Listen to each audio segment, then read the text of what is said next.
অতীব গভীর হয় রজনী যখন, বলো আসেনি, অতীব গভীর হয় রজনী যখন, নীরবে প্রভুর নাম জপিও তখন, যে জনে দিবারাত্র পরিশ্রম উঠায়, পুরাপুরি না পাইল কিছু কিছু পায়। ঠিকই বইয়া বইয়া লা ইলাহা ইল্লাল্লাহ, লা ইলাহা, লা ইলাহা ইল্লাল্লাহ, লা ইলাহা ইল্লাল্লাহ, লা ইলাহা, লা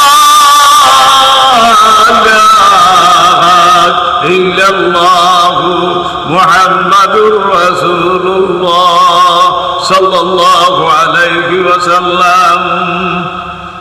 মুক্তির পথ কয়টা? 1 নম্বর মুখে বদল, 2 নম্বর সফর ভ্রমণ, 3 নম্বর